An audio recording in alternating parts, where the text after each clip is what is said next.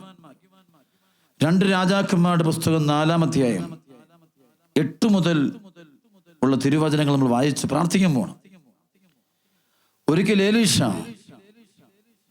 ശൂനേമിൽ ചെന്നപ്പോൾ ഒരു ധനിക അവനെ ഭക്ഷണത്തിന് ക്ഷണിച്ചു. ആ വഴി കടന്നു പോകുമ്പോഴെല്ലാം അവൻ ഭക്ഷണത്തിന് ആ വീട്ടിൽ ചെല്ലുക പതിവായി. അവൾ ഭർത്താവിനോട് പറഞ്ഞു, ഇതിലേ പോകാറുള്ള ആ മനുഷ്യനൊരു ദൈവപുരുഷനാണ്. നമുക്ക് മട്ടുപ്പാവിൽ ചെറിയൊരു മുറി ഉണ്ടാക്കി അതിൽ കിടക്കയും മേശയും കസേരയും വിളക്കും വെക്കാം. വരുമ്പോഴൊക്കെ അവന് അവിടെ വിശ്രമിക്കാമല്ലോ. ഒരിക്കൽ അവൻ അവിടെ വിശ്രമിക്കുകയായിരുന്നു. ശുനേംകാരിയെ വിളിക്കാൻ അവൻ തൻ്റെ ഭൃത്യൻ ഗഹസിയോട് പറഞ്ഞു. വിളിച്ചപ്പോൾ അവൾ വന്ന് മുൻപിൽ നിന്നു. എലീശ ഭൃത്യനോട് പറഞ്ഞു, അവളോട് പറയുക, നീ ഞങ്ങൾക്ക് വേണ്ടി എത്ര ബുദ്ധിമുട്ടി, ഞങ്ങൾ എന്താണ് നിനക്ക് വേണ്ടി ചെയ്യേണ്ടത്? രാജാവിനോടോ സൈന്യാധിപനോടോ ശുപാർശ ചെയ്യണമോ? അവൾ പറഞ്ഞു, ഞാൻ വസിക്കുന്നത് എൻ്റെ ജനത്തിൻ്റെ കൂടെയാണ്. എലീശ പറഞ്ഞു, അവൾക്ക് വേണ്ടി എന്താണ് ചെയ്യേണ്ടത്? ഗഹസി പറഞ്ഞു, അവൾക്ക് മക്കളില്ല, ഭർത്താവ് വൃദ്ധനുമാണ്. അവൻ പറഞ്ഞു, അവളെ വിളിക്കുക. വിളിച്ചപ്പോൾ അവൾ വാതിക്കൽ വന്നു നിന്നു. എലീശ പറഞ്ഞു, അടുത്ത വർഷം ഈ സമയത്ത് നീ ഒരു പുത്രനെ താലോലിക്കും. അവൾ പറഞ്ഞില്ല, ദൈവപുരുഷ, പ്രഭു, ഈ ദാസിയോട് വ്യാജം പറയരുതേ. എലീശ പറഞ്ഞതുപോലെ അവൾ ഗർഭം ധരിച്ച് അടുത്ത വസന്തത്തിൽ ഏകദേശം ആ സമയത്ത് ഒരു പുത്രനെ പ്രസവിച്ചു. കുട്ടി വളർന്നു.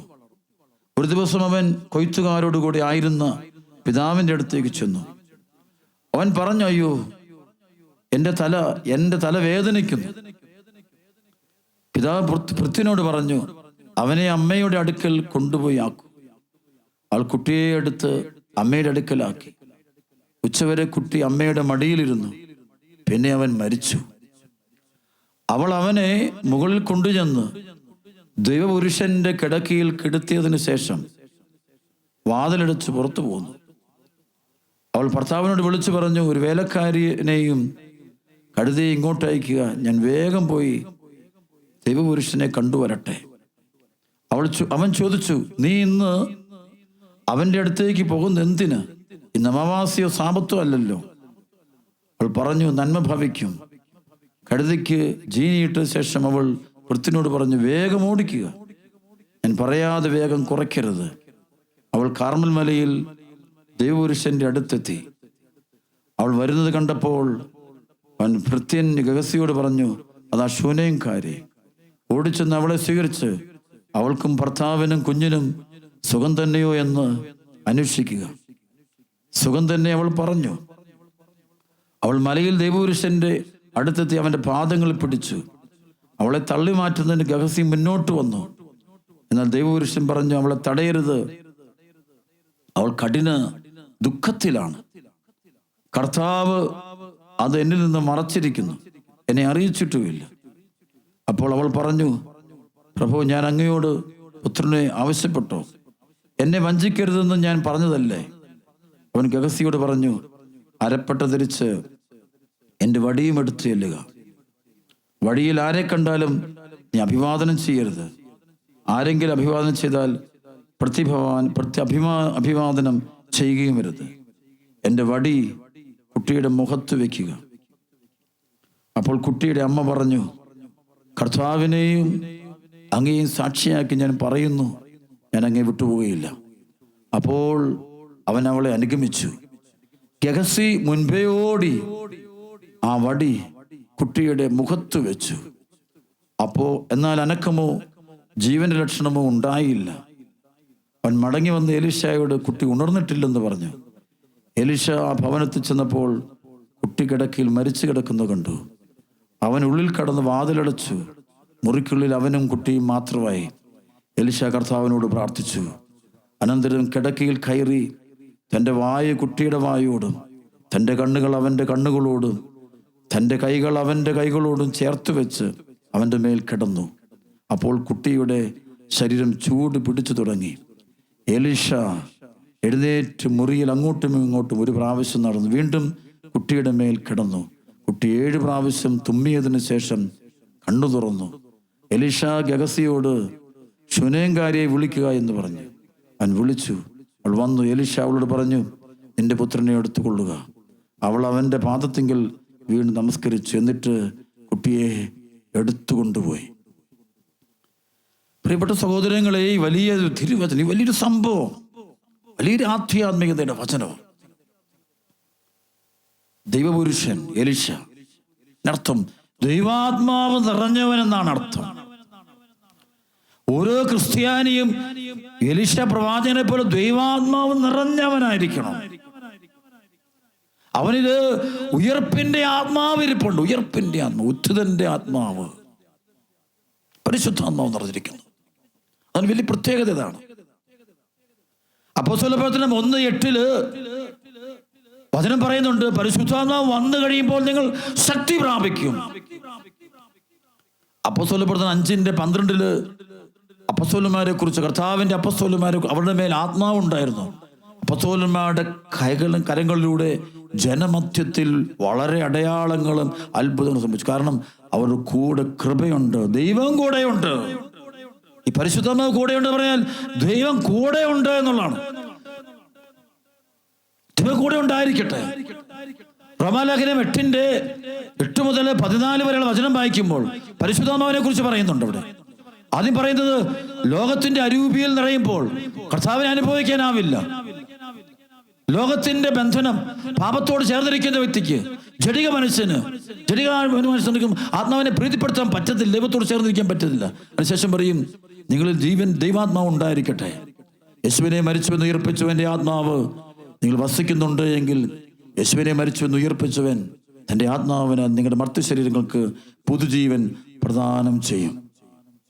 യോഹന്നാൻ 11-ാം അധ്യായത്തിന്റെ 40 മുതൽ വചനത്തില് ഈശോയിൽ നിൽക്കുന്ന അരൂപി ഉയർപ്പിന്റെ അരൂപിയാ.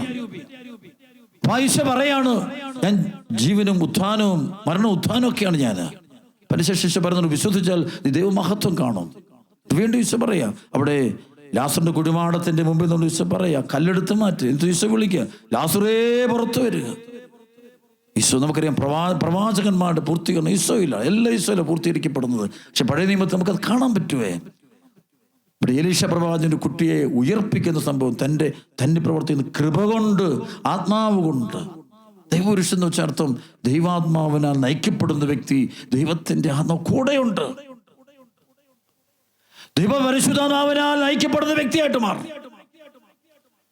റോമാലേഖനത്തില് 8-ാം അധ്യായത്തിന്റെ 12 മുതൽ വചനത്തിൽ പറയുന്നുണ്ട്, നിങ്ങൾ അതായത് ജഡത്തിന്റെ പ്രവണതകളെ ആത്മാവിനാൽ ദഹനിക്കുന്നെങ്കിൽ നിങ്ങൾ ജീവിക്കും.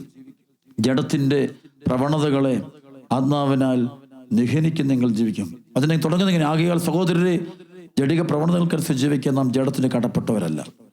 ജഡികരായി ജീവിക്കുന്നെങ്കിൽ നിങ്ങൾ തീർച്ചയായും മരിക്കും. എന്നാൽ ശരീരത്തിന്റെ പ്രവണതകളെ ആത്മാവിനെ ദഹനിക്കുന്നെങ്കിൽ നിങ്ങൾ ജീവിക്കും. ദൈവാത്മാവിനാൽ നയിക്കപ്പെടുന്നവരെല്ലാം ദൈവത്തിന്റെ പുത്രന്മാരാണ്. ആരാണ് ദൈവപുത്രന്മാര്? പരിശുദ്ധാത്മാവിനെ നയിക്കപ്പെടുന്ന വ്യക്തികളാണ്. പരിശുദ്ധാത്മാവിനെ നിറയപ്പെടണം.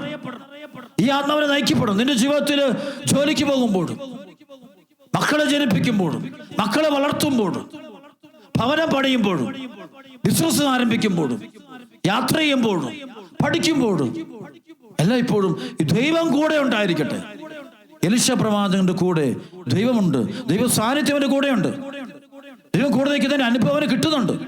ദൈവസാന്നിധ്യം ഓരോ സെക്കൻഡും അവന് അനുഭവിക്കാൻ, കേൾക്കാം, സ്വന്തമാക്കാൻ പറ്റുന്നു. അതുകൊണ്ടാണ് അവിടെ സംഭവിക്കുന്നത്.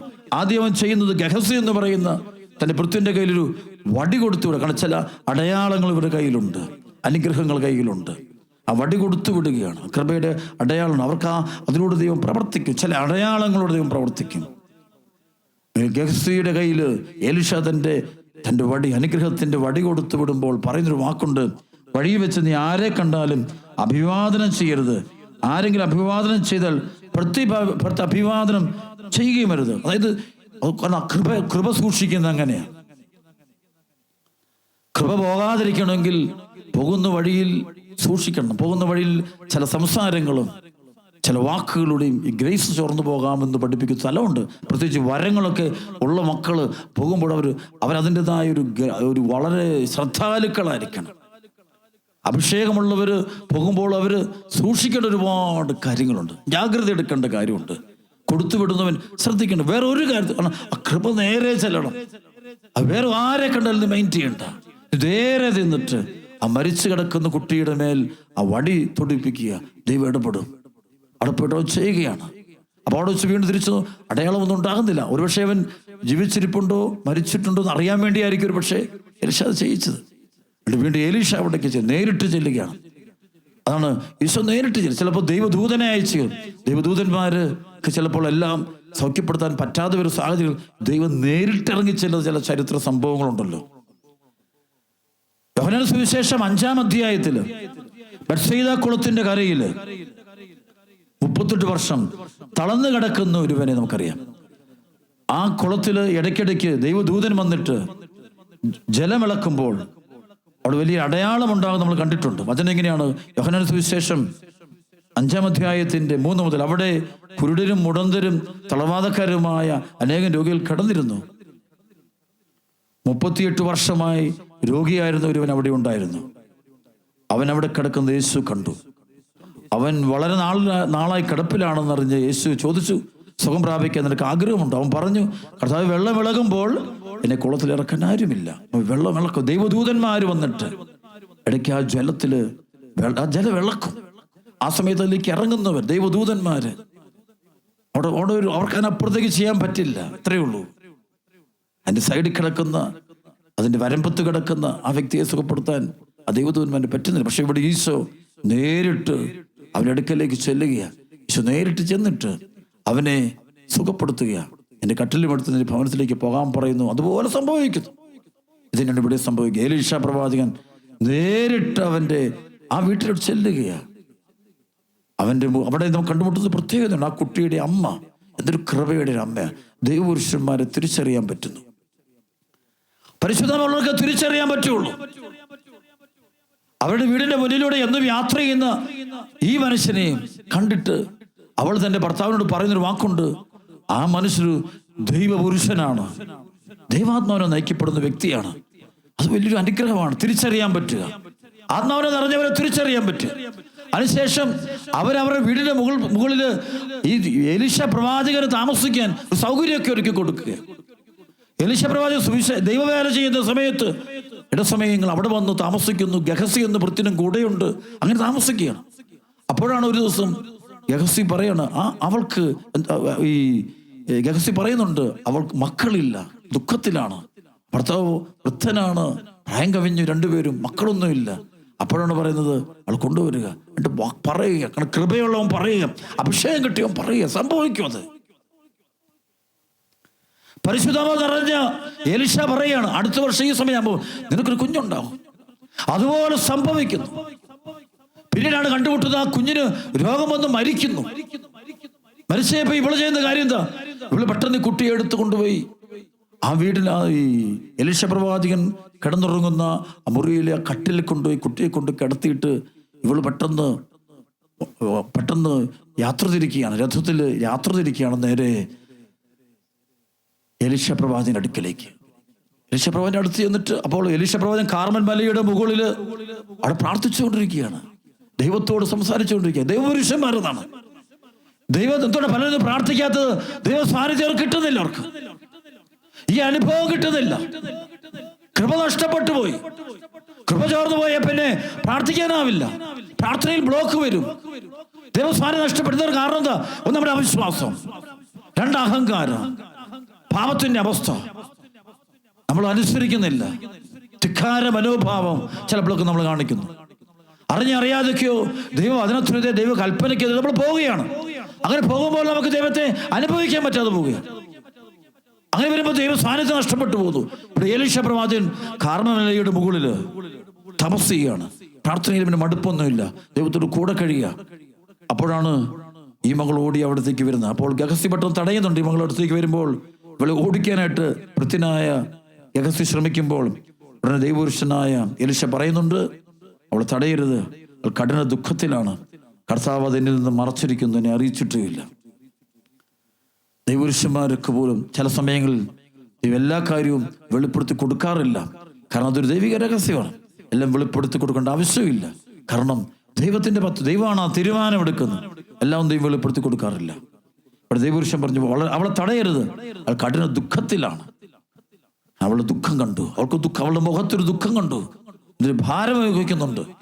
സംഭവങ്ങളിൽ ചോദിക്കുകയാണ്, കാര്യങ്ങൾ അറിയുകയാണ്.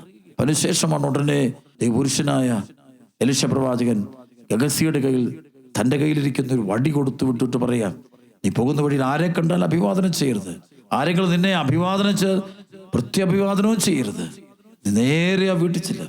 അതാണ് ഈ മിഷണറിയുടെ പ്രത്യേകത. മിഷണറി വേറെ കാര്യത്തിന് പോകരുത്. ഇടയ്ക്ക് ദൈവവേല ഏർപ്പെട്ടിരിക്കുന്ന വ്യക്തി അവനെ ഏർപ്പെടുത്തിയിരിക്കുന്ന മാത്രമേ ചെയ്യാൻ പാടുള്ളൂ. ഇവിടേക്ക് പോകരുത്. അതുകൊണ്ടാണ് ഈ കൃപ അവിടെ ചോർന്നു പോകുന്നത്. അഭിഷേകം കയ്യിലിരിക്കുന്ന കൃപ നഷ്ടപ്പെട്ടു പോകുന്നതിന് കാരണം മറ്റു പല പരിപാടിക്കും പോകും, വേണ്ടതും വേണ്ടാത്തതിനൊക്കെ പോകും. അപ്പോൾ അവന് കിട്ടിയ അനോന്തിക്കുമ്പോഴും ധ്യാനവും കൂടിയിട്ട് പോകുന്ന വഴി വേറെ പരിപാടി നടത്തി കഴിയുമ്പോൾ വേറെ കലാപരിപാടി, വേറെ സിനിമകൾ, വേറെ സംഭവം, വേറെ കാര്യങ്ങൾ ഒക്കെ മാറി എല്ലാത്തിനും പെടുമ്പോൾ ഈ കൃപ ചോർന്നു പോവുകയാണ്. കൃപയെ സൂക്ഷിക്കേണ്ട മേഖല ഏറ്റവും വലിയ കാര്യം ഇതാണ്. ഈ സൂക്ഷിക്കാൻ പഠിക്കണം. പരിശുദ്ധമായ ജ്ഞാനമുള്ളവർക്ക് കൃപ സൂക്ഷിക്കാൻ പറ്റുള്ളൂ. അല്ലാതെ കൃപ സൂക്ഷിക്കില്ല, കൃപ കിട്ടും, പക്ഷെ അതങ്ങ് എത്തിക്കാൻ പറ്റത്തില്ല. അപ്പോൾ അവസാനം കണ്ടുമുട്ടുന്നത് ഇവൻ അവിടെ ചെന്നു, അവൻ ആ വടി കൊണ്ടുവന്ന ആ കുട്ടിയുടെ മുഖത്ത് വെച്ചു. എന്നാൽ അനക്കമോ ജീവന്റെ ലക്ഷണമോ ഉണ്ടായില്ല.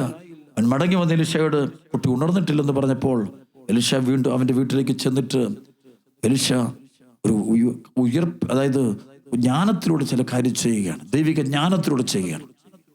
നമുക്കറിയാം, ഉൽപ്പത്തി പുസ്തകത്തില് മനുഷ്യനെ മണ്ണുകൊണ്ട് മെനഞ്ഞിട്ട് നാസാന്തരങ്ങളിലേക്ക് ദൈവം തന്റെ ജീവനെ നിശ്വസിച്ചു എന്ന് പറയുന്ന സംഭവമുണ്ട്. യോഹന്നാൻ സുവിശേഷത്തിന്റെ 20-ാം അധ്യായത്തിന്റെ 22, 23 വചനത്തിൽ കാണാൻ പറ്റും. ശിഷ്യന്മാരുടെ മേൽ ഉദ്ധിതനായ ഈശോ പ്രത്യക്ഷപ്പെട്ടിട്ട് പറഞ്ഞു, സമാധാനം നിങ്ങളോട് കൂടെ. അവനവിടെ മേൽ നിശ്വസിച്ചുകൊണ്ട് പറഞ്ഞു, ഞങ്ങൾ പരിശുദ്ധാത്മാവിനെ സ്വീകരിക്കും. ഇതുപോലെ ഇവൻ ഇതേപോലെ ചെയ്യുകയാണ്. ആ കുഞ്ഞിന്റെ മേൽ കിടന്നുകൊണ്ട് തന്റെ ജീവശ്വാസം ആ കുഞ്ഞിന്റെ മേൽ ശരിക്കൊരു ഉയർപ്പിലേക്ക് നയിക്കുകയാണ്. മണ്ണിലേക്ക് ജീവൻ കൊടുത്ത് ആ സംഭവം ഓർക്കണം. അത് ദൈവവാചന ഓർക്കണം. ഞാൻ പരിശുദ്ധാത്മാവ് ചെയ്യിക്കുകയാണ്, ചില കാര്യം ചെയ്യിക്കുക. ബുദ്ധിക്ക് അതീതമായൊരു പ്രവൃത്തി. ആ സമയത്ത് കുഞ്ഞ് സൗഖ്യം പ്രാപിച്ച് എഴുന്നേൽക്കുന്നതും ഡെലിവറൻസ് സംഭവിച്ച് കുഞ്ഞ് എഴുന്നേറ്റ് വരുന്നു, ഉയർത്തെഴുന്നേറ്റ് വരുന്ന സംഭവം പോലെയാണ് ദൈവത്തിന് ഇതിനെ കാണിച്ചു തരുന്നത്. വളരെ മനോഹരമായിട്ടാണ് പറയുന്നത്, വലിയ അത്ഭുതമായിട്ടാണ് പറയുന്നത്. പ്രിയപ്പെട്ട മക്കളെ, ദൈവാത്മാവിന്റെ പ്രവർത്തനമാണിത്. ദൈവാത്മാവിന്റെ പ്രവർത്തനം. നമ്മളൊക്കെ ദൈവാത്മാവ് നിറഞ്ഞ് എലീശ പ്രവാചകനെ പോലെ, ഏലിയാടെ ഇരട്ടി പങ്ക് മേടിച്ചു കൊണ്ടുപോകുന്ന എലീശ പ്രവാചകനെ പോലെ ദൈവാത്മാവ് നിറഞ്ഞവരായിട്ട് തീരട്ടെ.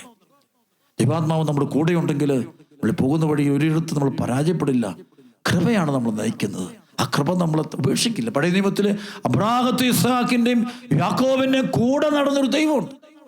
ആ ദൈവം കൂടെയുള്ളതുകൊണ്ട് അവർ പോകുന്ന വഴി അത്ഭുതങ്ങൾ നടക്കുക, പൈശാചിക പീഡകൾ വിട്ടുപോവുക, ദൈവിക ഇടപെടലുണ്ടാകുക. ദൈവമാണ് അവരല്ല പ്രവർത്തിക്കുന്നത്. പലപ്പോഴും നമ്മുടെയൊക്കെ പ്രശ്നം നമ്മളാണ് പ്രവർത്തിക്കുന്നത്. ചിലപ്പോൾ നമ്മൾ വിചാരിക്കും സഭയെ പോലും കൊണ്ടുവന്ന് ഞാനും നിങ്ങളൊക്കെയാണ്. അല്ല, അങ്ങനെ ആകരുത്. ഇത് കർത്താവിന്റെ സഭ, കർത്താവാണ് നയിക്കുന്നത്. ഒരു പ്രവാചകന്മാർ നയിക്കുന്നത് ദൈവമാണ് നയിക്കുന്നത്. അവരല്ല പ്രവർത്തിക്കുന്നത്, അവർ കൂടെ നടക്കുന്ന ദൈവം. എലീശ പ്രവാചകൻ കാർമൽ മലയുടെ മുകളിൽ പ്രാർത്ഥിക്കുന്നു എന്ന് പറയുമ്പോൾ ശരി, അവിടെ മറ്റൊരർത്ഥം കൊണ്ടുണ്ട്. ഏലിയ പ്രവാചകൻ ബലിയർപ്പിച്ച ബലിപീഠം അവിടെയുണ്ട്. അതിന്റെ പരിസരത്താണ്, ആ സ്ഥലത്താണ് എലീശ പ്രവാചകനും തന്റെ പ്രാർത്ഥനാ ജീവിതം ആരംഭിക്കുന്നതും അത് മുന്നോട്ട് കൊണ്ടുപോകുന്ന സംഭവങ്ങളൊക്കെ നടക്കുക നമുക്കറിയാം. അപ്പോൾ കൃപ കിട്ടിയവരാണ്. കൃപ കിട്ടിയവർ ആത്മാവിനോട് ചേർന്ന് ജീവിക്കുന്നു, പരിശുദ്ധാത്മാവിനോട് ചേർന്ന് ജീവിക്കുന്ന കാണാൻ പറ്റും. ആത്മാവിലുള്ള ജീവൻ നയിക്കുന്ന വ്യക്തിയായിട്ട് മാറുക, ആത്മാവിലുള്ള ജീവൻ നയിക്കുക, ദൈവകൃപയാ നയിക്കുക. അപ്പോഴാണ് അനുഭവം ഉണ്ടാകുന്നത്. അഭിഷേകം നഷ്ടപ്പെട്ടു പോയി. അതാണ് ഒരുപാട് പേരുടെ പ്രശ്നത. അനോയിന്റിങ് പോയി, കൃപ ചോർന്നു പോയി. കാരണം ചില തിന്മകളിലേക്ക് പോകുമ്പോൾ നമ്മുടെ കൃപ നമുക്ക് നഷ്ടപ്പെട്ടു പോകും. ഈ വിശുദ്ധ വാരത്തിലൂടെ പോകുമ്പോൾ നമുക്ക് കൃപ നഷ്ടപ്പെട്ടു പോയിട്ടുണ്ടോ എന്ന് നമ്മൾ നമ്മളെ തന്നെ ആത്മാർത്ഥമായിട്ട് പരിശോധിക്കണം. നമ്മുടെ മനസ്സിനെ പരിശോധിക്കണം. കൃപ ചോർന്നു പോയിട്ടുണ്ടോ?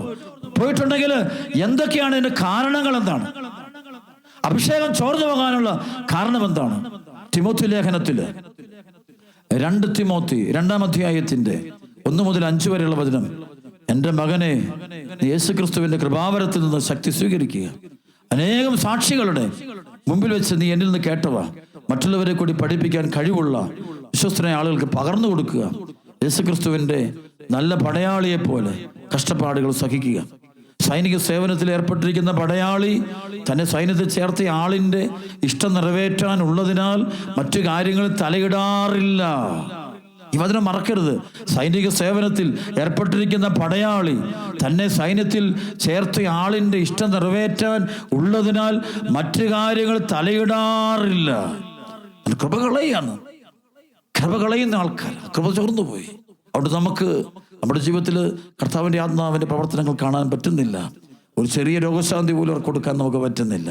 ഒരാളുടെ വിഷമം മാറ്റാൻ പറ്റുന്നില്ല. സ്വന്തം കുടുംബത്തിലെ പ്രശ്നം പോലും തീർക്കാൻ പറ്റുന്നില്ല. സ്വന്തം മകൻ്റെ മകളുടെ പോലും പ്രശ്നം തീർക്കാൻ പറ്റുന്നില്ല. മാതാപിതാക്കളുടെ പ്രശ്നം തീർക്കാൻ പറ്റുന്നില്ല. ഒന്നും ചെയ്യാം. കാരണം ഈ ആത്മാവിനോട് സഹകരിക്കുന്നില്ല.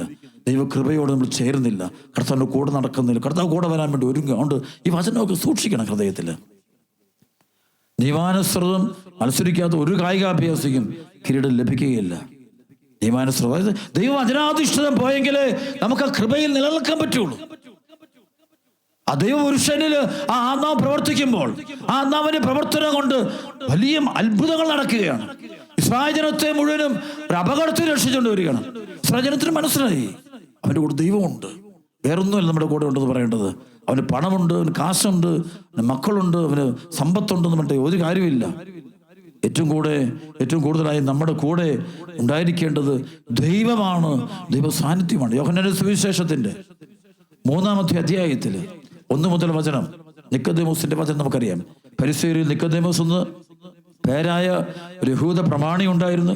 അവൻ രാത്രി യേശുവിൻ്റെ അടുത്ത് വന്ന് പറഞ്ഞു, റബ്ബി, അങ്ങ് ദൈവത്തിൽ നിന്ന് വന്ന ഒരു ഗുരുവാണെന്ന് ഞങ്ങൾ അറിയുന്നു. ദൈവം കൂടെയില്ലെങ്കിൽ ഒരുവന് നീ ചെയ്യുന്ന അടയാളങ്ങൾ പ്രവർത്തിക്കാൻ കഴിയുകയില്ല. യേശു പറഞ്ഞു, സത്യമായി ഞാൻ നിന്നോട് പറയുന്നു, വീണ്ടും ജനിക്കുന്നില്ലെങ്കിൽ ഒരുവന് ദൈവരാജ്യം കാണാൻ കഴിയുകയില്ല. നിക്കോദെമോസ് ചോദിച്ചു, പ്രായമായ മനുഷ്യന് ഇത് എങ്ങനെ സാധിക്കും? അമ്മയുടെ ഉദരത്തിൽ വീണ്ടും പ്രവേശിച്ച് അവന് ജനിക്കാൻ കഴിയുമോ? യേശു പ്രതിവദിച്ചു, സത്യമായി ഞാൻ നിന്നോട് പറയും, ജലത്താലും ആത്മാവിനാലും ജനിക്കുന്നില്ലെങ്കിൽ ഒരുവനും ദൈവരാജ്യത്തിൽ പ്രവേശിക്കാൻ സാധ്യമല്ല. മാംസത്തിൽ ജനിക്കുന്നത് മാംസമാണ്, ആത്മാവും ജനിക്കുന്നത് ആത്മാവും. നിങ്ങൾ വീണ്ടും ജനിക്കണമെന്ന് ഞാൻ പറഞ്ഞതുകൊണ്ട് നീ വിസ്മയിക്കണ്ട. കാറ്റ് അതിന് ഇഷ്ടമുള്ളിടത്തേക്ക് വീശുന്നു, അതിന് ശബ്ദം നീ കേൾക്കുന്നു, എന്നാൽ അത് എവിടെ നിന്ന് വരുന്നെന്നോ എവിടേക്ക് പോകുന്നെന്നോ നീ അറിയുന്നില്ല. ഇതുപോലെയാണ് ആത്മാവും ജനിക്കുന്ന ഏവനും ആത്മാവിലുള്ള ജനനമുണ്ട്. പരിശുദ്ധാത്മാവ് പ്രവർത്തിക്കുന്ന അനുഭവം. അരൂപിയാൽ നയിക്കപ്പെടുന്ന ഈശോ, അരൂപിയാൽ നയിക്കപ്പെടുന്ന ഈശോ. അതാണ് നിക്കോദെമോസ് കണ്ടത്. ദൈവം കൂടെയില്ലെങ്കിൽ നീ ചെയ്യുന്നൊരു പ്രവൃത്തി സാധ്യമല്ല. ലൂക്കാ സുവിശേഷം 4:18 ഈശോ പറഞ്ഞ വചനമുണ്ടല്ലോ, കർത്താവിന്റെ ആത്മാവ് എൻ്റെ മേലുണ്ട്, ദരിദ്രരോട് സുവിശേഷം പ്രസംഗിക്കുവാൻ അവിടെ തന്നെ അഭിഷേകം ചെയ്തിരിക്കുന്നു. ബന്ധിതർക്ക് മോചനം, അന്ധർക്ക് കാഴ്ച, അടിച്ചമർത്തപ്പെട്ടവർക്ക് സ്വാതന്ത്ര്യം, കർത്താവിന് സ്വീകാര്യമായ വത്സരം ഇത് പ്രഘോഷിക്കുവാൻ അവിടെ തന്നെ അയച്ചിരിക്കുന്നു. ദൈവം കൂടെയില്ലെങ്കിൽ ഈ പ്രവൃത്തി സാധ്യമല്ല. 2 കരമെടുത്ത് ഹല്ലേലൂയ, ഹല്ലേലൂയ, യേശുവേ ആരാധന, സ്തുതിക്കുന്നു. പ്രിയപ്പെട്ട മക്കളെ, ഈ നാളുകളിൽ വലിയൊരു അത്ഭുതം നമ്മുടെ ഈ ആലയത്തിൽ സംഭവിച്ചു. ഇതിന് കോടാനുകൂടി ഞാൻ നന്ദി പറയുക. കർത്താവിന്റെ സാന്നിധ്യമാണ് ഇവിടെ വെളിപ്പെടുന്നത്. ഈ കൃപയിൽ കർത്താവിന്റെ സാന്നിധ്യമാണ്. മിറക്കിളൊക്കെ ചെയ്യുന്ന നമ്മളല്ല, കർത്താവ് ചെയ്യുന്നതാണ്. കർത്താവ് സഭയിലുണ്ടത്. ഇമ്മാനുവലായ ദൈവം കൂടെയുണ്ട്. വലിയ അത്ഭുതം ഇതാണ്. ഡൽഹിയിൽ നിന്നൊരു കുടുംബം ഇവിടെ അവരുടെ കുട്ടിയുമായിട്ട് പ്രാർത്ഥിക്കാൻ വന്നു. ആ കുഞ്ഞിന് 2.5 വയസ്സ് പ്രായമുള്ളൂ. ജനിച്ചപ്പോൾ മുതൽ ഈ കൊച്ചിന് രോഗമുണ്ട്. ബൈ ബർത്തിലുണ്ടായ ഹാർട്ടിൻ്റെ ഒരു ദ്വാരം, ഒരു ഹോള്. ആ ഹോളിനെ കുറിച്ച് അവർ പറയുന്നുണ്ട്, 9 mm വലിപ്പമുള്ളൊരു ഹോളാണ്. ഈ കുട്ടിയുടെ അമ്മ ഡോക്ടറാണ്, അപ്പനൊരു എഞ്ചിനീയറിങ് ജോലി ചെയ്യുന്ന നല്ലൊരു മനുഷ്യനാണ്. കർത്താവിന്റെ കൃപ കിട്ടിയൊരു കുടുംബം, വലിയ അനുഗ്രഹിക്കപ്പെട്ടൊരു കുടുംബം, ദൈവിക ജ്ഞാനമുള്ളൊരു കുടുംബം. അപ്പൊ ഈ കുഞ്ഞുണ്ടായി കഴിഞ്ഞപ്പോൾ ഈ അവസ്ഥ കണ്ടപ്പോൾ അവരവിടെ ചികിത്സിച്ച ഡോക്ടേഴ്സിനോട് ചോദിച്ചു, ഞാൻ എന്ത് ചെയ്യണം? അവർ പറഞ്ഞു, ഇത് തനിയെ അടഞ്ഞോളും, അത് 1-2 വയസ്സ് കഴിയുമ്പോഴത്തേക്ക് അത് തന്നെ അടഞ്ഞു പൊക്കോളും, പേടിക്കേണ്ട കാര്യമൊന്നുമില്ല, കാത്തിരിക്കാന്ന് പറഞ്ഞു. അങ്ങനെ അവർ ചികിത്സയൊന്നും ചെയ്യാതെ അതിൻ്റെ നോർമലായിട്ട് ആ ഹോൾ അടയാൻ വേണ്ടി അവർ കാത്തിരുന്നു. 2 വയസ്സ് കഴിഞ്ഞ് 2.5 വയസ്സ് കഴിഞ്ഞപ്പോൾ ഒരു സമയമായി, അതിൽ കൃത്യസമയമായി എന്തേലും അടഞ്ഞു എന്ന് അറിയാൻ വേണ്ടി ഇവർ പരിശോധിച്ചപ്പോൾ ഇവർ പറയുന്നുണ്ട് 9 mm ആ ഹോള് അടഞ്ഞിട്ടില്ലെന്ന് മാത്രം, അതേപടി ഇരിക്കുന്നു, ഒരു മാറ്റവും ഇല്ല. ഉടനെ ഡൽഹിയിലുള്ള ഒരു എക്സ്പേർട്ടായിട്ടുള്ള ഒരു കാർഡിയോളജിസ്റ്റിനെ അവർ പോയി കണ്ടു. ആ ഡോക്ടർ പറഞ്ഞു, ഇത് ഉടനെ തന്നെ ഹാർട്ട് ഓപ്പറേഷൻ നടത്തണം, അല്ലെങ്കിൽ കുഞ്ഞിന് അത് അപകടമായിട്ട് മാറും, പ്രശ്നമായിട്ട് മാറും. അപ്പോൾ അവരെന്ത് ചെയ്തു? അവർ കേരളത്തിലൊരു ഹോസ്പിറ്റലിൽ അവർ ഓപ്പറേഷൻ്റെ കാര്യങ്ങൾ ബുക്ക് ചെയ്തു, എല്ലാം റെഡിയാക്കി നാട്ടിലേക്ക് വന്നു. എന്നിട്ട് നേരെ അവർ തീരുമാനിച്ചു അണക്കരയിൽ വന്ന് നമ്മുടെ ധ്യാന സെന്ററിൽ വന്ന് ഒരു ആദ്യ ശനിയാഴ്ച പ്രയറിൽ കൂടിയിട്ട് പോയി കുഞ്ഞിനെ വേണ്ടി പ്രാർത്ഥിക്കാം, അല്ലെ കുഞ്ഞിനെ കൊണ്ട് ഓപ്പറേഷൻ നടത്താം തീരുമാനിച്ചു. അപ്പം അങ്ങനെ അവർ ഇവിടേക്ക് കുട്ടിയെ കൂട്ടിക്കൊണ്ടുവരും. ഇവിടെ കൊണ്ടുവന്ന് ആദ്യ ശനിയാഴ്ച ശുശ്രൂഷ പങ്കെടുത്തു.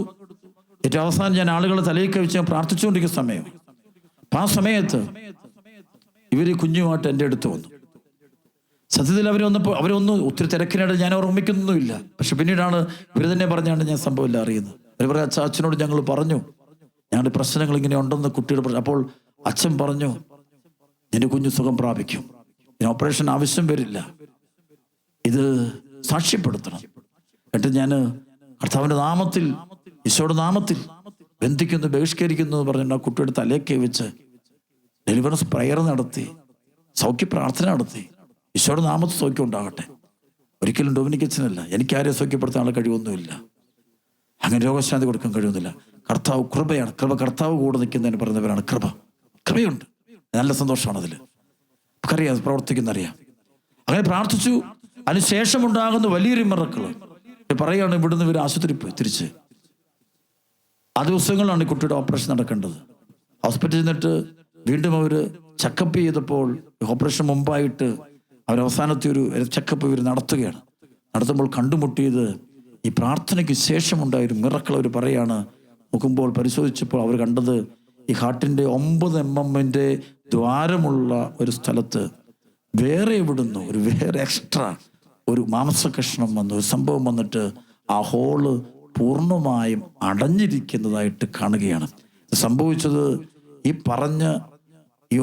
പ്രാർത്ഥിച്ചതിന് ശേഷമാണ് ഈ സംഭവം നടക്കുന്നത്. അത് തൊട്ട് മുമ്പ് എല്ലാം ഇവർ റെക്കോർഡിക്കലായിട്ടും എല്ലാത്തും കൃത്യമായിട്ടും ഈ ഹോളെല്ലാം കണ്ട് ഓപ്പറേഷൻ എല്ലാം ഡിസൈഡ് ചെയ്ത് വെക്കുമ്പോഴാണ് ഈ പ്രയർ കഴിഞ്ഞപ്പോൾ ഒരു എക്സ്ട്രാ അവർ ഓട്ടോമാറ്റിക്കലി അത് കൂടിച്ചേരുകയല്ല സംഭവം, വേറെ ഇവിടുന്ന് ഒരു സംഭവം വന്ന പോലെ ഒരു സംഭവം കണ്ടു. ആ കുഞ്ഞിൻ്റെ ഹാർട്ടിൽ ആ ദ്വാരം അടഞ്ഞിരിക്കുന്നതായിട്ട് കൊണ്ട് ദൈവത്തിന് നന്ദി പറഞ്ഞു. ഞാൻ പ്രാവശ്യം ഡൽഹിയിൽ കൺവെൻഷൻ നടത്തിയപ്പോൾ ആ പാരൻസ് എൻ്റെ അടുത്ത് വന്ന് ദൈവത്തിന് നന്ദി പറഞ്ഞ്, ദൈവത്തിന് കൊടാനുകൂടി നന്ദി, ഈ ദൈവത്തിൻ്റെ പ്രവർത്തനമാണ്, കർത്താവിൻ്റെ അതെ കൃപ. സഭയിൽ കർത്താവ് കൂടെയുണ്ട്. അത്ഭുതങ്ങളും അടയാളങ്ങളും സൗഖ്യങ്ങളും ഒക്കെ സംഭവിക്കുമ്പോൾ ചിലപ്പോൾ നമുക്കൊക്കെ അഹങ്കാരം വരും. നമ്മുടെ കഴിവൊന്നുമല്ല, ദൈവത്തിൻ്റെ പരിശുദ്ധാത്മാവിൻ്റെ കൃപയാണ് അവിടെ പ്രവർത്തിച്ചത്. ദൈവകൃപയാണ് പ്രവർത്തിച്ചത്. അങ്ങനെ കുഞ്ഞ് സൗഖ്യപ്പെട്ടു. വലിയൊരു അത്ഭുതം, വലിയൊരു മിറക്കിൾ. കാരണം മനുഷ്യബുദ്ധിക്ക് അതീതമായ സംഭവം. ദൈവം നമ്മുടെ കൂടെ, ഇമ്മാനുവലാണ് ദൈവം. പരിശുദ്ധ കുർബാനയിലൊക്കെ അടുത്തേക്ക് നമ്മൾ നോക്കുമ്പോൾ അവിടെ നമ്മൾ കണ്ടുമുട്ടും ഈശോയുടെ സാന്നിധ്യമാണ്. അവിടെ കൂടെ നടക്കുന്ന ദൈവത്തെയാണ് കണ്ടുമുട്ടുന്നത്. ആ ദൈവം നമ്മളെ ഉപേക്ഷിച്ചിട്ടില്ല, ആ ദൈവം നമ്മെ തള്ളിക്കളഞ്ഞിട്ടുമില്ല, ദൈവം നമ്മെ തിരസ്കരിച്ചിട്ടില്ല. ആ ദൈവം നമ്മുടെ പക്ഷത്ത് നിൽപ്പുണ്ട്. ആ ദൈവത്തെ നമ്മൾ അറിയണം, ആരാധിക്കണം, സ്നേഹിക്കണം. നമ്മൾ ആ ദൈവത്തെ നമ്മൾ വിശ്വസിക്കണം. നമ്മൾ ആ ദൈവത്തെ മുറുകെ പിടിക്കണം. നമ്മുടെ ജീവിതത്തിൽ ഏത് സാഹചര്യം വന്നാലും, എന്തെല്ലാം പ്രലോഭനങ്ങൾ വന്നാലും, എന്തെല്ലാം തടസ്സങ്ങൾ വന്നാലും ആ കർത്താവിനെ മുറുകെ പിടിക്കണം. ആ കർത്താവ് നമ്മുടെ കൂടെയുണ്ട്. ആ കർത്താവിനെ വിളിക്കണം. സഭയിൽ വിളിക്കുമ്പോൾ കർത്താവ് നമ്മുടെ കൂടെ വരട്ടെ. അതാണ് കൃപ കിട്ടിയ ജീവിതത്തിൽ കർത്താവ് കൂടെ നടക്കുന്നതിൻ്റെ അനുഭവം കിട്ടുന്നതിന് പറയുന്ന പേരാണ് കൃപ കിട്ടിയ ജീവിതം. ദൈവം കൂടെ ഉണ്ടാകട്ടെ. ഇവിടെ ഈശോയോട് നിക്കോദെമോസ് പറയുന്ന വാക്ക്, ദൈവം കൂടെയില്ലെങ്കിൽ ദൈവം ചെയ്യുന്ന അടയാളങ്ങൾ ചെയ്യുക വേറെ ആർക്കും സാധ്യമല്ല എന്ന് പറയുമ്പോൾ അതാണ് വേണ്ടത്. പഴയ നിയമത്തിലെ ദൈവപുരുഷനായ ഏലിയ അല്ലെങ്കിൽ എലീഷ ഇവിടെയൊക്കെ ജീവിതം പഠിക്കുമ്പോൾ ആ പ്രവാചകന്മാരുടെ പ്രത്യേകത, അവരുടെ കൂടെ ദൈവം നടക്കുന്നു. ഇസ്രായേൽ ജനത്തിൻ്റെ കൂടെ നടക്കുന്നത് സൊജേനേഴ്സ് എന്നൊക്കെ പറയും. യാത്രയിൽ ദൈവം കൂടെ നടക്കും. ഇസ്രായേൽ ജനത്തിൻ്റെ കൂടെ യാത്ര ചെയ്യും ദൈവം. അതിൻ്റെ പ്രത്യേകത ഇതാണ്. അതാണ് കൃപയെന്ന് വാക്ക്. കൃപ കിട്ടിച്ചാൽ ദൈവം ഒരുവൻ്റെ കൂടെ യാത്ര ചെയ്യാൻ ദൈവം തീരുമാനമെടുത്തു. ദൈവം അവനെ തെരഞ്ഞെടുത്തു. തനിക്ക് കൂടെ നടക്കാനുള്ളൊരു വാഹനമായിട്ട് അവനെ കാണുക. ദൈവത്തിന് കൂടെ, അവൻ്റെ കൂടെ യാത്ര ചെയ്യുക, അവന് ഇൻസ്ട്രുമെൻ്റായിട്ട് കാണുകയാണ്. ആ ദൈവം അവൻ്റെ കൂടെ യാത്ര ചെയ്യുക. അതാണ് ജീവിതത്തിൻ്റെ ഏറ്റവും വലിയ മഹത്വം. അത് നഷ്ടപ്പെട്ടു പോകുന്നുണ്ട്. അപ്പോൾ നമ്മുടെ മക്കളൊക്കെ ജോലിക്ക് വിദേശത്ത് മറ്റു രാജ്യങ്ങളിലേക്കൊക്കെ പോകുമ്പോൾ ദൈവം കൂടെ ഉണ്ടോ നോക്കുക. ദൈവം കൂടെയില്ലാതെയുള്ള യാത്ര, അതാണ് നമുക്ക് അപകടങ്ങൾ വരുത്തി വെക്കുന്നത്, വലിയ അനർത്ഥങ്ങൾ വരുത്തി വെക്കുന്നത്, തകർച്ചകൾ വരുത്തി വെക്കുന്നത്. ദൈവം കൂടെയുണ്ടോ നോക്കുക. ദൈവം കൂടെ ഉണ്ടെങ്കിൽ ഉണ്ടാകുന്ന പ്രത്യേകതകൾ എന്താണ്? നമുക്ക് ആ ദൈവവചനത്തോട് ഇഷ്ടമായിരിക്കും. ഈശോയുടെ ഇഷ്ടമാണ്. ഈശോയുടെ വഴിയെ തിരഞ്ഞെടുക്കുകയുള്ളൂ, സുവിശേഷയുടെ വഴിയെ തിരഞ്ഞെടുക്കുകയുള്ളൂ. കാരണം കർത്താവ് കൂടെയുള്ളവൻ കർത്താവ് പറയുന്നതേ കേൾക്കുകയുള്ളൂ. അവൻ കർത്താവിനെ മാത്രം അനുസരിക്കുകയുള്ളൂ. അവൻ്റെ വാക്കിനെ ഒന്നാം സ്ഥാനം കൊടുക്കും. നിന്റെ ജീവിതത്തിൽ ദൈവവചനത്തിന്, ദൈവകൽപ്പനകൾക്ക്, ദൈവിക നിയമങ്ങൾക്ക് നീ സ്ഥാനം കൊടുക്കുന്നുണ്ടെങ്കിൽ അതിനർത്ഥം നീ ദൈവത്തിൻ്റെ കൂടെയാണ് യാത്ര ചെയ്യുന്നത്. പേരെ മറിച്ച് നീ അതൊന്നും മൈൻഡ് ചെയ്യുന്നില്ല, ദൈവവചനം മൈൻഡ് ചെയ്യുന്നില്ല, ദൈവകൽപ്പന മൈൻഡ് ചെയ്യുന്നില്ല, തിരുസഭയെ മൈൻഡ് ചെയ്യുന്നില്ല, കൂദാസകളെ മൈൻഡ് ചെയ്യുന്നില്ല, ദൈവം അതിനൊന്നും മൈൻഡ് ചെയ്യുന്നില്ല, ഇഷ്ടമില്ല എങ്കിൽ നീ ഓർത്തുകൊള്ളുക, നീ ദൈവത്തിൻ്റെ കൂടെയല്ല യാത്ര ചെയ്യുന്നത്. ചിലപ്പോൾ നീ യാത്ര ചെയ്യുന്ന പൈശാചിക ശക്തിയോട് കൂടി അവനാണ് കൊണ്ടുപോകുന്നെങ്കിൽ 100% നീ അപകടപ്പെട്ടും നിന്റെ ജീവിതത്തിൽ തകർച്ച ഉണ്ടാവും. പഴയ നിയമത്തിൽ ഏസാവ്, അവൻ നഷ്ടപ്പെടുത്തിയത് ദൈവ സാന്നിധ്യമാണ്. അവരെ കടിഞ്ഞിൽ പുത്രസ്ഥാനം നഷ്ടപ്പെടുത്തി. ഒരു അനുഗ്രഹം ഉണ്ടായിരുന്നു, അത് നഷ്ടപ്പെടുത്തി. ദൈവം കൂടെ യാത്ര ചെയ്യേണ്ട. അതാണ് ഇസ്ഹാക്കിലൂടെ കിട്ടുന്ന ഒരു അനുഗ്രഹമുണ്ട്. അനുഗ്രഹം കയ്യിൽ നിന്ന് പോയവൻ. കാരണം അവൻ്റെ ഉള്ളിൽ പണത്തോടാണ് താല്പര്യം. പണത്തോടും സ്വത്തിനോടും പറമ്പിനോടും കൃഷിയോടുമാണ് അവന് താല്പര്യം. ആ ഒരു ഭൂമിയോട് താല്പര്യം കൂടിയപ്പോൾ ഇവൻ്റെ കയ്യിൽ നിന്ന് 2 വലിയ നിധികൾ നഷ്ടപ്പെട്ടു പോയി. ഒന്ന്, അവൻ്റെ സ്ഥാനം, കുടുംബത്തിലെ കടിഞ്ഞിൽ പുത്ര സ്ഥാനം കയ്യിൽ നിന്ന് അവൻ പോലും അറിയാതെ അവൻ കളഞ്ഞു. 2, അപ്പനോട് കിട്ടേണ്ട ഒരു അനുഗ്രഹം അവൻ്റെ കയ്യിലോട്ട് വരണം, അവന് കിട്ടേണ്ടത് അത് മാറിപ്പോയി. കാരണം ഭൗതിക വസ്തുവിനോടും ലോകത്തോടും അമിതമായ താല്പര്യം കാണിക്കുന്ന വ്യക്തികൾക്കെല്ലാം വലിയ നഷ്ടങ്ങൾ വരുന്നിങ്ങനെയാണ്, നഷ്ടപ്പെടുകയാണ്. ദൈവകൃപ കയ്യിൽ അവന് കിട്ടിയ കൃപ നഷ്ടപ്പെട്ടു പോയി. ലഭിച്ചത്, അവന് അർഹതപ്പെട്ടത്, അവന് സ്വന്തമാക്കേണ്ടത് അവൻ്റെ കയ്യിൽ നിന്ന് പോയി. ആ ഒരു ദുരന്തം നമുക്ക് സംഭവിക്കാതിരിക്കട്ടെ. പ്രാർത്ഥിക്കാം. ഇന്ന് ദിവസം ഈ ആരാധന സമയത്ത് വലിയ അടയാളങ്ങൾ, വലിയ അത്ഭുതങ്ങൾ, രോഗശാന്തികൾ, വിടുതൽ കർത്താവ് ഈ കൂട്ടായ്മയിലേക്ക് ചൊരിയട്ടെ. ഈ ദൈവകൃപ കൊണ്ട് നിറഞ്ഞ ആ ദൈവപുരുഷനെ കണ്ടുപഠിക്കുക. ആ അനുഗ്രഹം നമുക്ക് ലഭിക്കട്ടെ. ജ്ഞാനത്തിൻ്റെ ആത്മാവ്, പരിശുദ്ധാത്മാവ് ഈ കൂട്ടായ്മയെ നയിക്കട്ടെ. നമുക്ക് പ്രാർത്ഥിച്ചുകൊണ്ട് നമുക്ക് ഈ ആരാധനയിൽ പങ്കുചേരാം. ദൈവത്തെ മഹത്വപ്പെടുത്താം.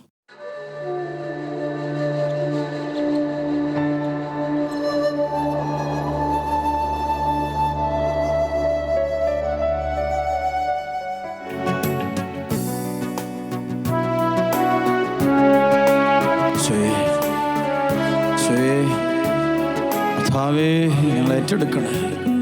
ഞങ്ങളുടെ സഹനങ്ങളും വേദനകളും ദുഃഖങ്ങളും എല്ലാം കൃപയാക്കി മാറ്റുക. ഞങ്ങളുടെ കൂടെ യാത്ര ചെയ്യണേ കർത്താവേ.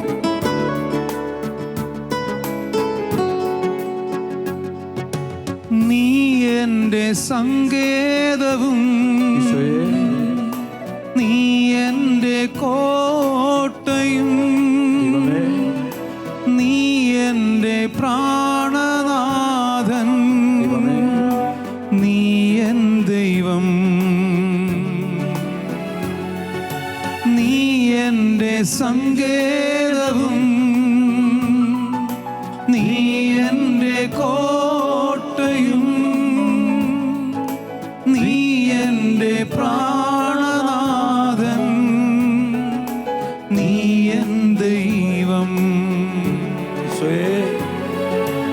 ആരാധിക്കും ഞാൻ പൂർണ്ണ ഹൃദയമോടെ, തേടും നിൻമുഖം ജീവകാലമെല്ലാം, സേവിച്ചിടും ഞാൻ എൻ സർവവുമായി അടിയനിതാ. ആരാധിക്കും ഞാൻ പൂർണ്ണ ഹൃദയമോടെ, തേടും നിൻമുഖം ജീവകാലമെല്ലാം, സേവിച്ചിടും ഞാൻ എൻ സർവവുമായി അടിയനിതാ. പിടിച്ച ഹൃദയം തുറന്ന് മനസ്സ് തുറന്ന് അടിയനിതാ ഈശോ, അടിയനിതാ ഈശോ, അടിയനിതാ ഈശോ, അടിയനിതാ അടിയനിതാ ഈശോ, അടിയനിതാ ഈശോ, അടിയനിതാ ഈശോ,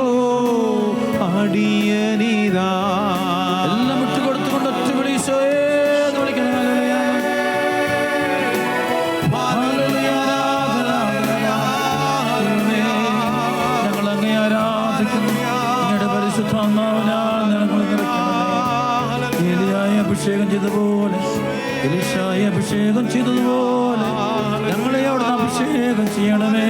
അവിടുത്തെ പരിശുദ്ധാത്മാവ് കൊണ്ട് ഞങ്ങളെ നിറയ്ക്കണമേ. കൃപയ്ക്ക് മേൽ കൃപ ചൊരിയണമേ. ഹല്ലേലൂയ, ആരാധന ആരാധന ആരാധന. ഹല്ലേലൂയ, ആരാധന ആരാധന ആരാധന. യേശുവേ സ്തുതി, ആരാധന ആരാധന. ദൈവമേ സ്തുതിക്കുന്നു, സ്തോത്രം ചെയ്യുന്നു, ആരാധന. You are my refuge, you are my fortress, you are my friend in need, and you are my God. You are my refuge, you are my fortress, you are my friend in need, and you are my God. I will worship you with all of my heart. I will seek your face all through my life, and I will serve you, Lord, with all that I have. Here I am. I will worship you with all of my heart. I will seek your face all through my life, and I will serve you, Lord, with all my heart. Here I am. Here I am, oh Lord. Here I am, oh Lord. Here I am, oh Lord. Here I am. Here I am, oh Lord. Here I am, oh Lord. Here I am, oh Lord. Here I am. ഒറ്റവിളിച്ചോയേ, ഒറ്റവിളിച്ചോയേ, ആരാധന, സ്തുതിക്കുന്നു, സ്തുതിക്കുന്നു, സ്തുതിക്കുന്നു. Hallelujah, ആരാധന, സ്തുതിക്കുന്നു, ഉച്ചത്തിൽ സ്തുതിക്കുന്നു, സ്തുതിക്കുന്നു.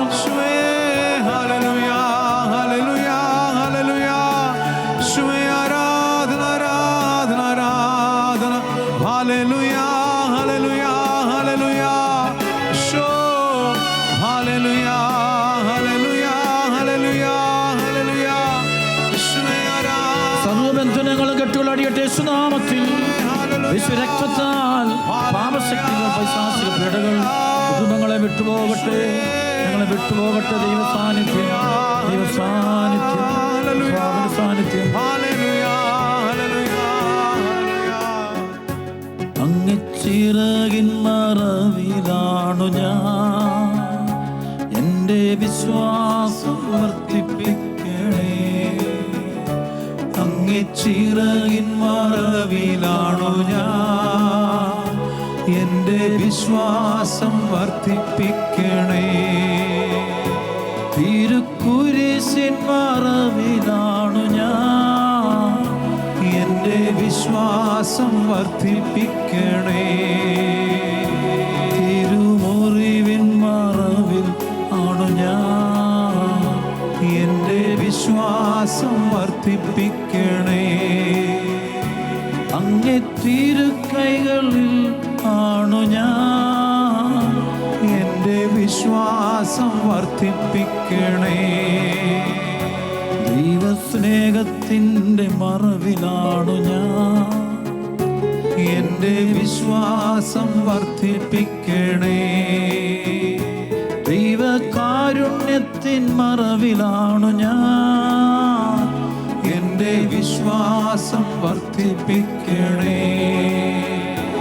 ദൈവസാരുണ്യത്തിൻ മറവിലാണു ഞാൻ, എൻ്റെ വിശ്വാസം വർദ്ധിപ്പിക്കണേ. ഒറ്റവിളിച്ചോയേ എന്ന് വിളിക്കുന്ന ഹല്ലേലൂയ, ആരാധന, ആരാധന. ഒറ്റവിളിച്ചോയേ, സ്തുതിക്കുന്നു, സ്തുതിക്കുന്നു, സ്തുതിക്കുന്നു, സ്തുതിക്കുന്നു, സ്തുതിക്കുന്നു. Hallelujah,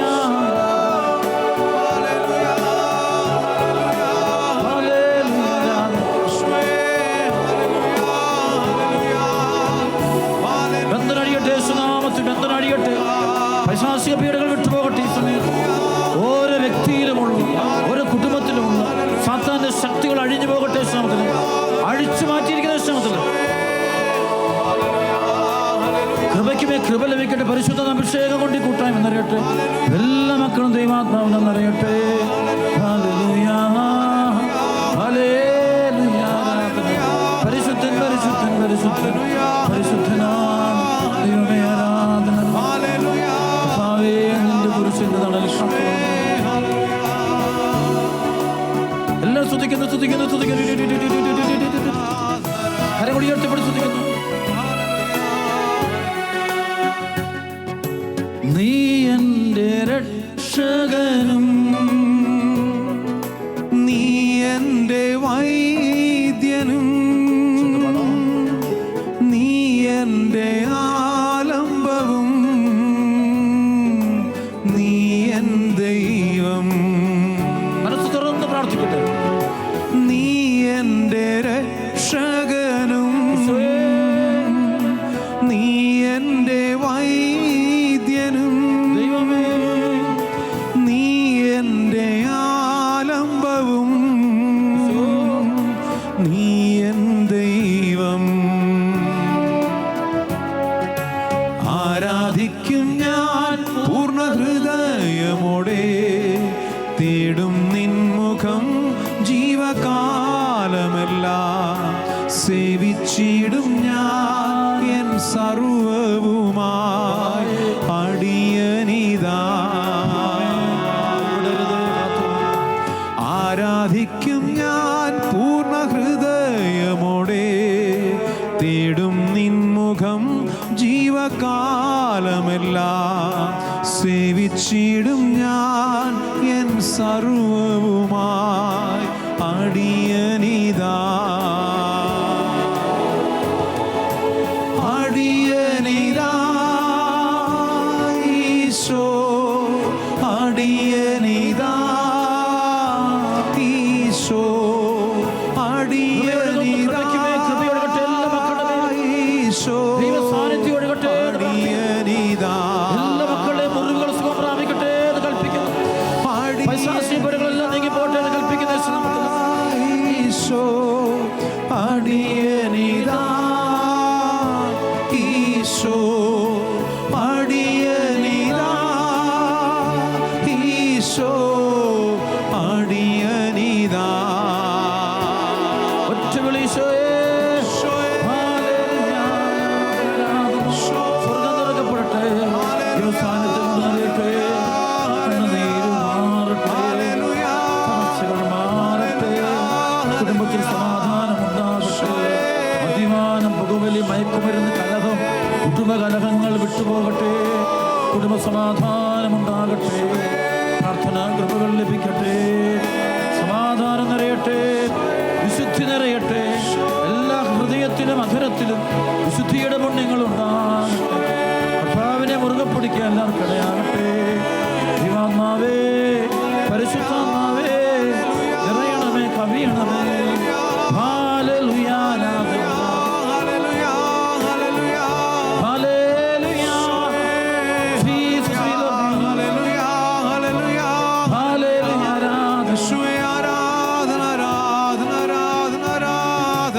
You are my refuge. You are my fortress. You are my friend in need, and you are my God. You are my refuge. You are my fortress. You are my friend in need, and you are my God. I will worship you with all of my heart. I will seek your face all through my life, and I will serve you, Lord, with all that I have. Here I am. I will worship you with all of my heart. I will seek your face all through my life, and I will serve you, Lord, with all that I have. Here I am. Here I am, oh Lord. Here I am, oh Lord. Here I am, oh Lord. Here I am. ഒറ്റവിളിശോയേ എന്ന് വിളിക്കുന്നു. ഉച്ചത്തിൽ യേശുവേ ആരാധന ആരാധന ആരാധന. ദൈവമേ, സ്തുതിക്കുന്നു സ്തുതിക്കുന്നു സ്തുതിക്കുന്നു. Jesus, we love you.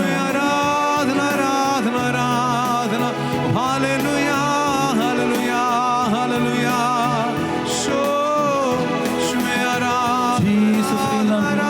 പരിശുദ്ധാത്മാവോട് നിറയ്ക്കണമേ നിറയ്ക്കണമേ നിറയ്ക്കണമേ നിറയ്ക്കണമേ നിറയ്ക്കണമേ നിറയ്ക്കണമേ നിറയ്ക്കണമേ. സർവബന്ധനങ്ങൾ നീങ്ങിപ്പോകട്ടെ. ഒറ്റ വിളിശോയേ.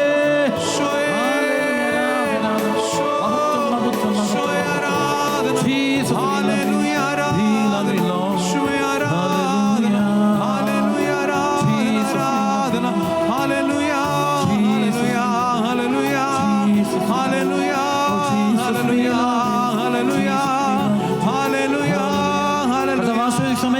സർവബന്ധനങ്ങളും പൈശാചിക പീഡകളും രോഗങ്ങളും തകർച്ചയും എല്ലാം മാറിപ്പോട്ടെ. സ്വന്തം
Hallelujah.